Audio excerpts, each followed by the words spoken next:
નમસ્કાર વિદ્યાર્થી મિત્રો, ધોરણ 9ની વાર્ષિક પરીક્ષા માટેના ભાવિકના અસાઇનમેન્ટમાં ઇંગ્લિશના પાછલા વિડીયોમાં આપણે સેક્શન સી કમ્પ્લીટ કરી નાખ્યું હતું અને આ વિડીયોમાં સેક્શન ડી પણ કમ્પ્લીટ કરી નાખશું. તો સૌથી પહેલા પ્રશ્ન તરફ જઈએ તો સૌથી પહેલું છે join the sentences using the correct કંજક્શનનો ઉપયોગ કરીને તમારે બે સેન્ટેન્સને જોડવાના છે. તો સૌથી પહેલું સમજાવું છું, સરખી રીતે સમજો. She fell down from the 5th step, તે 5મા પગથિયેથી નીચે પડી ગઈ. She did not hurt herself, તેને પોતાની જાતને હર્ટ કરી નહીં, મતલબ કે તેને વાગ્યું નહીં. હવે આ બે વાક્યોને જોડવા હોય તો બે શબ્દોથી જોડી શકાય છે. ધોનો મતલબ થાય તેમ છતાં અને બટનો મતલબ થાય પણ. તો બંને રીતે હું વાક્યો બનાવીશ કે આગળથી તમને ખબર પડી જશે. પહેલું ધોથી વાક્ય બનાવીએ તો વાક્ય આ પ્રમાણેનું બનશે. ધો she fell down from the 5th step, she did not hurt herself, તે 5મા પગથિયેથી પડી ગઈ તેમ છતાં તેને કંઈ વાગ્યું નહીં. અને બીજું છે બટવાળું, એટલે કે પણવાળું. She fell down from the 5th step but she did not hurt herself, તે 5મા પગથિયેથી પડી ગઈ પણ તેને વાગ્યું નહીં. મતલબ કે આવા જેટલા પણ વાક્યો હશે કે જેમાં વિરોધાભાસ હશે એમાં બે શબ્દોથી વાક્યો બની શકશે, પણ હું બધામાં બટથી જ વાક્ય બનાવીશ કે જેથી તમારે ઇઝી રહે. બીજું છે the doctor tried his best, he could not save the patient, ડૉક્ટરે પૂરો ટ્રાય કર્યો પણ તે પેશન્ટને બચાવી શક્યા નહીં. તો વાક્ય આવી રીતનું બનશે the doctor tried his best but he could not save the patient. એવી જ રીતે ધોની રીતે પણ વાક્ય બનાવી શકાય છે. ધોને સૌથી આગળ મૂકવાનું હોય છે. ચલો પછીનું જોઈએ. મોહન કેમ હોમ, મોહન ઘરે આવ્યો. હી હેડ હિઝ ડિનર, તેણે એનો ડિનર કર્યો. અહીંયા વાક્ય કઈ રીતનું બનશે, સરખી રીતે સાંભળજો. મોહન હેડ હિઝ ડિનર આફ્ટર હી કેમ હોમ, મોહને તેનું ડિનર કર્યું તે ઘરે આવ્યો એના પછી. ફરીથી હું વાક્ય રિપીટ કરું છું, સરખી રીતે સાંભળી લેજો. મોહન હેડ હિઝ ડિનર આફ્ટર હી કેમ હોમ, આ પ્રમાણેનું એનું વાક્ય બનશે. ચોથો પ્રશ્ન જોઈએ. Father was happy because Amit stood first in the class. ચલો પછી આગળ 5મા નંબરનું જોઈએ. It is raining so schools are close, વરસાદ પડી રહ્યો છે એટલા માટે સ્કૂલ બંધ છે. I was late but the teacher did not get angry, હું લેટ હતો પણ ટીચર એંગ્રી થયા નહીં. પછીનું છે turn the lights off so we can sleep, લાઇટો બંધ કરી દો તેથી અમે ઊંઘી શકીએ. He is strong so he can lift a heavy bag, તે સ્ટ્રોંગ છે તેથી તે હેવી બેગ ઉચકી શકે છે. પછીનું છે I invited Sujal but he did not come for the party, મેં સુજલને ઇન્વાઇટ કર્યો હતો પણ તે પાર્ટીમાં આવ્યો નહીં. પછીનું છે Ram was tired so he wanted to sleep, Ram થાકી ગયેલો હતો તેથી તે ઊંઘવા માંગતો હતો. પછીનું છે come soon otherwise you will not be allowed to enter the hall, ઝડપથી આવ નહીંતર તને અલાઉ કરવામાં આવશે નહીં, અંદર હોલમાં બેસવા દેવામાં આવશે નહીં. પછીનું છે father was angry but he did not say anything, ફાધર ગુસ્સે હતા પણ એમણે કશું કીધું નહીં. The merchant was guilty so the king put him in the prison, merchant એટલે કે વેપારી ગિલ્ટી હતો એટલે કે ગુનેગાર હતો તેથી રાજાએ એને પ્રિઝનમાં એટલે કે જેલમાં મૂક્યો. સ્પીક ધ ટ્રુથ, સાચું બોલો, અધરવાઇઝ નહીંતર યુ વિલ બી પનિશ્ડ, તમને સજા આપવામાં આવશે. પછીનું છે ઇટ ઇઝ રેઇનિંગ, વરસાદ પડી રહ્યો છે, સો તેથી you should take an umbrella, તમારે અમ્બ્રેલા લેવું જોઈએ. પછીનું તમને ફંક્શન આપેલા છે, ફંક્શનને જોઈન કરવાના છે. સૌથી પહેલું જોઈએ. Montu is a funny boy, તો એમાં પહેલામાં જવાબ આવશે બી ડિસ્ક્રાઇબિંગ પર્સન. પછી છે that is a beautiful flower, flower એટલે કે વસ્તુ છે તો વસ્તુનું વર્ણન એટલે કે option D describing thing. Trisha is as lovely as Misha, જ્યારે પણ એઝ આપેલું હોય એનો મતલબ કે કમ્પેરિઝન કરવામાં આવે છે તો ત્રીજામાં જવાબ આવશે એ. ચોથું છે Rampur is a small village, તો અહીંયા એક જગ્યાનું વર્ણન કરવામાં આવ્યું છે એટલા માટે ચોથામાં જવાબ આવશે સી. આગળ બીજા નંબરમાં જોઈએ. Sanjana is a beautiful girl, અહીંયા પણ એક પર્સનનું વર્ણન કરવામાં આવેલું છે એટલે આવશે option D. Hema is as good as Lalita, as આવ્યું એટલે શું આવશે કમ્પેરિઝન. પછી છે હી ઇઝ ફેટ બટ, જ્યારે પણ બટ ઓલ્ધો ધો યેટ આવા શબ્દો આવે એનો મતલબ કે કોન્ટ્રાસ્ટ છે તો ત્રીજામાં જવાબ આવશે ઓપ્શન બી. ચોથું છે our library is very big, તો એની અંદર જવાબ આવશે ઓપ્શન સી, જગ્યાનું વર્ણન કરેલું છે. ત્રીજામાં જોઈએ. આઈ રોટ ધ એસે ક્વિકલી, અહીંયા ધ્યાનથી સાંભળજો. મેં એસે એટલે કે નિબંધ લખ્યો પણ કેવી રીતે લખ્યો, ક્વિકલી એટલે કે ઝડપથી. તો જે રીતે આપણે કરતા હોઈએ એને દર્શાવીએ તો એને મેનર કહેવાય. મેનર એટલે કે તમે કઈ રીતે બેઠા છો. આપણે કહેતા હોઈએ ને કે આનામાં મેનર નામની વસ્તુ જ નથી, એટલા માટે કઈ રીતથી આપણે કોઈ વસ્તુ કરીએ છીએ એના ઉપરથી ડિસાઇડ થાય. તો ક્વિકલી એટલે કે ઝડપથી, એટલા માટે પહેલામાં જવાબ આવશે ઓપ્શન ડી. પછીનું છે Jay often gets up late. Often એટલે કે ઘણી વાર, તો ફ્રીક્વન્સીનો મતલબ થાય કેટલી વાર, એટલા માટે બીજામાં જવાબ આવશે option A. C said that Ami was absent. અહીંયા ડાયરેક્ટ ઇનડાયરેક્ટ વાળું વાક્ય છે, એટલા માટે જવાબ આવશે ઓપ્શન બી, રિપોર્ટિંગ સ્પીચ. અને છેલ્લું પ્રશ્નાર્થ વાક્ય છે. યાદ રાખજો, જ્યારે પ્રશ્નાર્થ વાક્ય હોય તો ત્યારે સિકિંગ ઇન્ફોર્મેશન આવે અથવા તો ઇન્ક્વાયરી એઝ નેચર આવે. અહીંયા ચોથામાં ઓપ્શન આવશે ઓપ્શન સી. આગળનું જોઈએ, અમિત કેન સિંગ. જ્યારે પણ તમને કેન આપેલું હોય એનો મતલબ કે એબિલિટી દર્શાવે છે, તો પહેલામાં આવશે ઓપ્શન સી. બીજું છે મસ્ટ. જ્યારે પણ મસ્ટ આપેલું હોય એનો મતલબ કે નેસેસિટી દર્શાવે છે, એટલે એમાં આવશે ઓપ્શન ડી.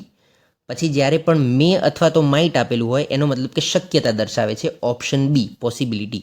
અને છેલ્લું ધ ચિલ્ડ્રન સેટ ક્વાઇટલી. બાળકો બેઠા છે, પણ કેવી રીતે બેઠા છે? શાંતિથી. તો એ રીત દર્શાવે છે, એટલા માટે જવાબ આવશે ઓપ્શન એ, મેનર. ચલો આગળનું જોઈએ. આગળ છે આઈ નેવર. નેવર એટલે કે ક્યારેય નહીં. તો કેટલી વાર? તો ક્યારેય નહીં, એટલા માટે ઓપ્શન આવશે ફ્રીક્વન્સી, ઓપ્શન બી. ધો આવ્યું એનો મતલબ કે કોન્ટ્રાસ્ટ છે, તો બીજામાં આવશે ઓપ્શન ડી. પછીનું છે હાઉ મચ શુગર. અહીંયા ક્વેશ્ચન માર્ક આવ્યો એનો મતલબ કે પ્રશ્ન પૂછેલો છે, એમાં ઓપ્શન એ. અને પછી છે she said that she was tired. અહીંયા રિપોર્ટેડ સ્પીચ, ઓપ્શન સી.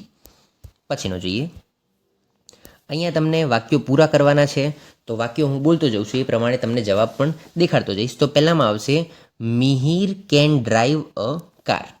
બીજું છે the passengers are sitting quietly.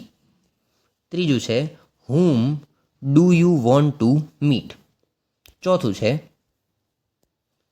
Can you help me? Sure I will. પાંચમું છે although he ran fast he missed the bus. પછીનું છઠ્ઠું છે you are taking part in the competition, all the best. સાતમું છે her said that he was tired. આઠમું જોઈએ excuse me sir, can you please tell me your name. નવમા નંબરનું my office is very big. દસમું જોઈએ how much water is left in the bottle.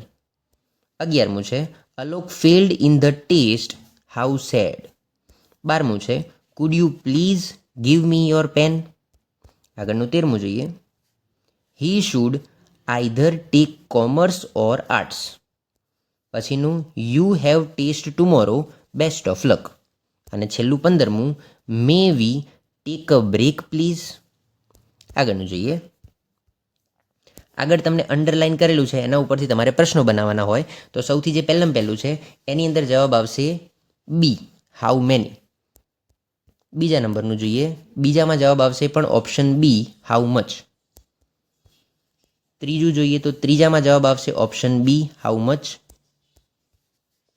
ચોથામાં option C, how many. પાંચમામાં option D, how long. How long જ્યારે પણ હોય એનો મતલબ કે સમયગાળો દર્શાવે છે, 15 મિનિટ. આગળનું છઠ્ઠા નંબરનું જોઈએ ઓપ્શન એ, હુ. આગળ સાતમા નંબરમાં બીકોઝ વાળું વાક્ય હોય એનો મતલબ કે કારણ પૂછે છે, એટલા માટે જવાબ આવશે ઓપ્શન બી, વાય. આગળ આઠમા નંબરનું જોઈએ બ્લેક બાઇક, એટલા માટે ઓપ્શન ડી, વિચ બાઇક. નવમા નંબરનું વોચિંગ ટીવી, અહીંયા આવશે option B, what is Mona doing. પછીનું 10મા નંબરમાં ટુ જામનગર આપેલું છે, ઓપ્શન એ, વેર. 11મામાં નેક્સ્ટ મંથ, એમાં જવાબ આવશે ઓપ્શન સી, વેન. 12મા નંબરમાં નાઉ, અત્યારે, એટલા માટે ઓપ્શન બી, વેન. વેન એટલે કે ક્યારે. પછીનું છે બાય બસ. 13મામાં જવાબ આવશે ઓપ્શન સી, હાઉ. હાઉ એટલે કે કેવી રીતે, તો બસથી. 14મામાં ઇન ધ મોર્નિંગ, તો જવાબ આવશે ઓપ્શન સી, વેન. વેન એટલે કે ક્યારે. 15મામાં 100 કિલોમીટર, તો એટલા માટે ઓપ્શન સી જવાબ આવશે, હાઉ ફાર, કેટલું દૂર. 16મો પ્રશ્ન જોઈએ તો 16મા પ્રશ્નમાં તમને કોઈ અંડરલાઇન આપેલી છે નહીં, અને કદાચ સવાલ પણ ખોટો છે, તો 16મામાં કશું જ આવશે નહીં, સવાલ ખોટો છે. 17મું જોઈએ તો 17મામાં 4 hours મતલબ કે સમયગાળો આપેલો છે, એટલા માટે જવાબ શું આવવો જોઈએ, હાઉ લોંગ. 18મું છે Bharat meet the principal, Bharat પ્રિન્સિપલને મળે છે, તો ભરત કોને મળે છે ને કોને માટે આવે હુમ, ઓપ્શન બી. 19માં જોઈએ, 19માં આપેલું છે 1 મંથ એટલે કે 1 મહિનો સમયગાળો છે, એટલા માટે જવાબ આવશે ઓપ્શન ડી, હાઉ લોંગ. અને છેલ્લું બીકોઝ વાળું છે, તો જ્યારે પણ બીકોઝ વાળું હોય એટલે સવાલ કેવો હોય, વાય વાળો, તો ઓપ્શન ઈ. ચલો આગળનું જોઈએ. પહેલું છે કસ્ટમર બોલે છે can you note down my order, તો જવાબમાં શોપકીપર બોલશે yes sir just a minute. બીજામાં છે Richa will you come with me, તો એના જવાબમાં આવશે શીલા એમ કહેશે નો આઈ વોન્ટ. પછીનું છે ગીતા કંઈક પ્રશ્ન પૂછે છે અને જવાબમાં તારક કહે છે કે અબાઉટ 4 કિલોમીટર, તો ગીતા સવાલ કયો પૂછતી હશે, તો how far is your school from here. આગળનું જોઈએ. સ્ટ્રેન્જર કંઈક પૂછે છે અને જવાબમાં શોપકીપર કહે છે અબાઉટ 2 કિલોમીટર્સ, તો એની અંદર આવશે how far is the railway station, પહેલામાં આ જવાબ આવશે. બીજું જોઈએ. રામ કહે છે would you please help me to solve this sum, તો એના જવાબમાં આવશે શ્યોર વાય નોટ. અને ત્રીજું છે રોહિત બોલે છે look I have got your favourite music CD, તો એના જવાબમાં વેણુ શું બોલશે કે હાઉ નાઇસ ઓફ યુ. આગળનું જોઈએ. સરલા કંઈક કહે છે અને એના જવાબમાં લલિત કહે છે ધેટ ઇઝ મોહન્સ હાઉસ, તો સરલા શું કહેતી હશે હુઝ હાઉસ ઇઝ ધેટ, આ હાઉસ કોનું છે. બીજામાં જોઈએ. ફાધર કહે છે વેર ધ કિડ્સ વોચિંગ ટીવી, શું બાળકો ટીવી જોતા હતા, તો જવાબમાં મધર કહેશે નો ધે વેરન્ટ. પછીનું છેલ્લું ત્રીજું છે માયા બોલે છે how do you like my new dress, તને મારો નવો ડ્રેસ કેવો લાગે છે, તો જવાબમાં જયા કહેશે આઈ લવ ઇટ, મને ખૂબ જ ગમ્યો તારો ડ્રેસ. આગળનું ચોથા નંબરનું જોઈએ. રોહિત કહે છે આર ધ બોયઝ કમિંગ, શું છોકરાઓ આવી રહ્યા છે, તો જવાબમાં નીતિન કહેશે યસ ધે આર, હા તે આવી રહ્યા છે. સોહમ કહેશે વાય ઇઝ અનિલ અપસેટ, શા માટે અનિલ અપસેટ છે, તો જવાબમાં નીતિન કહેશે because he did not win the competition. અને છેલ્લું જય છે, જય કંઈક પૂછે છે અને જવાબમાં યસ કહે છે ઇટ્સ અબાઉટ 3 અવર્સ, એટલા માટે જય શું પૂછતો હશે, તો જય પૂછતો હશે how long is the film, તો જવાબમાં યસ કહેશે ઇટ્સ અબાઉટ 3 અવર્સ, 3 કલાકની ફિલ્મ છે. અને છેલ્લું મોના કહે છે can I use your computer, તો જવાબમાં જય કહેશે sorry but I am using it now. પછીનું છે Rita thank you for your guidance, તારા ગાઈડન્સ માટે થેન્ક યુ, તો મહેશ શું કહેશે યોર વેલકમ. અને સૌથી છેલ્લું છે કિરણ કંઈક પૂછે છે, જવાબમાં સંજય કહે છે ઇટ્સ માઇન, તો કિરણ શું પૂછતી હશે હુઝ બેગ ઇઝ ધીસ, આ બેગ કોની છે, તો સંજય કહેશે કે ઇટ્સ માઇન. આ વિડીયોમાં આપણે સેક્શન ડી પૂરું કર્યું અને આગળના વિડીયોમાં આપણે સેક્શન ઈ પણ પૂરું કરી દઈશું.